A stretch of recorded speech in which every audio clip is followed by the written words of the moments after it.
Importance of logical reasoning. The logical reasoning is important in mathematics because logic play a role in problem solving and decision making. Induction and deduction are the best example of logical reasoning. उन्होंने मैं पूछा था कि logical reasoning जो है वो क्यों अहम है मैथमेटिकल प्रूफ में, क्यों जरूरी होती है ये। तो ये जो लॉजिकल रीजनिंग होती है ये तो प्रॉब्लम सॉल्विंग यानी कि मसलों को हल करने के लिए, हमें कोई फैसला करने में लॉजिकल रीजनिंग जो होता है वो बहुत अहम किरदार अदा करता है, हमारी बहुत हेल्प करता है किसी भी प्रॉब्लम को सॉल्व करने के लिए या कोई डिसीजन लेने के लिए। लॉजिकल रीजनिंग जो होता है बहुत हेल्पफुल होता है। तो इसकी हमने एक एग्जांपल भी दे दी है, लेकिन यहाँ पे जो इंडक्शन और डिडक्शन है वो बेस्ट एग्जांपल कह सकते हैं।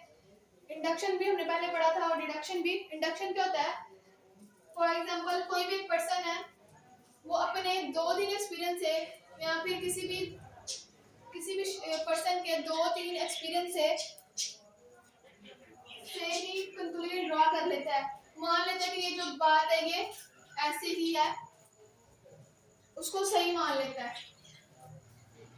इंडक्शन क्या था, इंडक्शन ये था कि कोई भी पर्सन जो है वो अपने 2-3 एक्सपीरियंस से जो होता है वो कंक्लूजन ड्रॉ कर लेता है या उस बात को सही मान लेता है। फॉर एग्जांपल एक पर्सन था, वो उसने किसी डॉक्टर से ट्रीटमेंट करवाया तो जो मेडिसिन थी उसको सूट नहीं की, तो उसने एक दफ़ा उससे मेडिसिन ली, दूसरी दफ़ा ली, फिर भी सही नहीं थी। तो अब उसने यही मान लिया कि ये डॉक्टर ही सही ट्रीटमेंट नहीं करता। अब सबको वो यही कहेगा कि डॉक्टर नहीं ठीक है, ट्रीटमेंट नहीं ठीक करता। उसने अपने ही एक्सपीरियंस से एक दफ़ा या 2 दफ़ा एक्सपीरियंस करने के बाद उसने कंक्लूजन ड्रॉ कर लिया। तो इंडक्शन क्या होगा, एक या एक से ज़्यादा एक्सपीरियंस से ही अगर हम कंक्लूजन ड्रॉ कर लें, फैसला कर लें कोई, तो वो इंडक्शन होगा। और डिडक्शन क्या होगा, डिडक्शन में होता है कि नंबर ऑफ पर्सन्स के एक्सपीरियंस होते हैं। अब यहाँ पे सिर्फ एक पर्सन का एक्सपीरियंस होता है, यहाँ पे बहुत ज़्यादा हज़ारों लोग हो सकते हैं, लाखों हो सकते हैं, बहुत ज़्यादा लोगों के एक्सपीरियंस हो सकते हैं।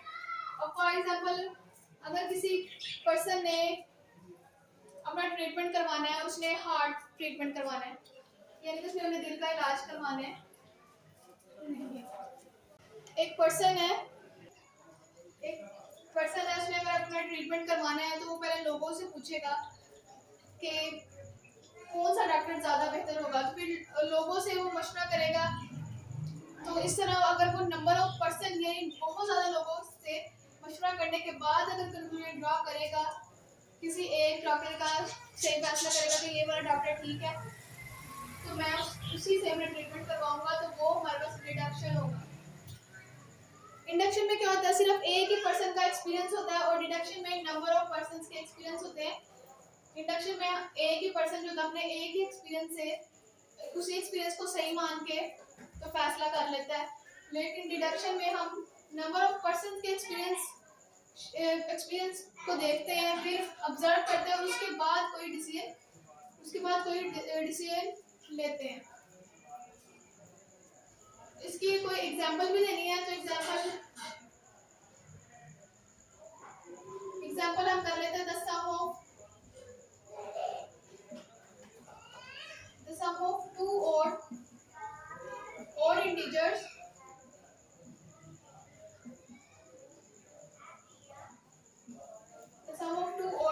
is odd. Sorry, even. The sum of two odd integer is even. अब इस स्टेटमेंट को प्रूव करना है, इसको हमने प्रीवियस क्वेश्चन में प्रूव किया हुआ है, सेम उसी तरह से इसको प्रूव कर लेंगे क्योंकि हमें यहाँ पे इसकी एक एग्जांपल देनी है, तो हम इसकी एग्जांपल ये भी दे देंगे। The sum of two odd integers is even integer.